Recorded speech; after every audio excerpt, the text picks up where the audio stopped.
Balochistan assembly کی public accounts committee کا اجلاس چیئرمین اصغر علی ترین کی زیر صدارت منعقد ہوا، جس میں محکمہ پبلک ہیلتھ انجینئرنگ گوادر اور منگی ڈیم منصوبے میں سنگین مالی بے ضابطگیوں کا انکشاف ہوا۔ ڈی جی آڈٹ بلوچستان کی پیش کردہ رپورٹ کے مطابق مالی سال 2018 سے 21 کے دوران پی ایچ ای گوادر نے 590 کروڑ روپے سے زائد کے اخراجات کیے، جن میں انکم ٹیکس کٹوتی، ٹینڈرز کے بغیر کاموں کی الاٹمنٹ اور ناقص خریداری کے معاملات شامل ہیں۔ تقریباً 492 کروڑ روپے کی مالیت کے کام بغیر ٹینڈر کے کیے گئے، جبکہ 24 کروڑ روپے بغیر قانونی کٹوتی جاری کیے گئے۔ ایندھن اور مرمت کے اخراجات میں بھی شفافیت کا فقدان پایا گیا۔ رپورٹ میں یہ بھی انکشاف ہوا کہ خشک سالی کے دوران پانی کی اسکیموں میں 38 کروڑ سے زائد کی بے ضابطگیاں ہوئیں، جبکہ 14 لاکھ لیٹر سے زائد ڈیزل کا کوئی ریکارڈ موجود نہیں، جس نے شفافیت پر سنگین سوالات اٹھائے۔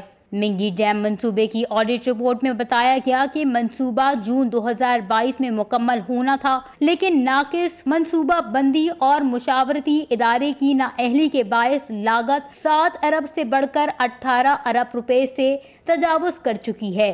ڈی جی آڈٹ کے مطابق منصوبے پر پیش رفت رپورٹ بھی تاحال فراہم نہیں کی گئی۔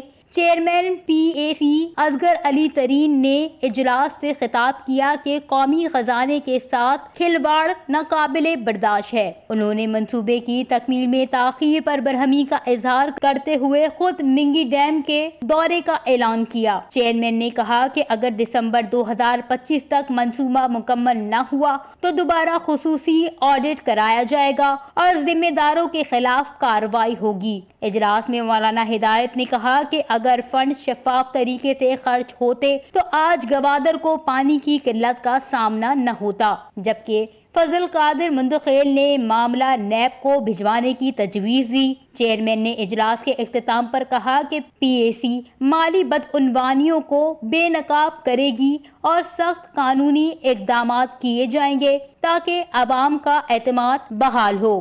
وش نیوز، کوئٹہ، بلوچستان۔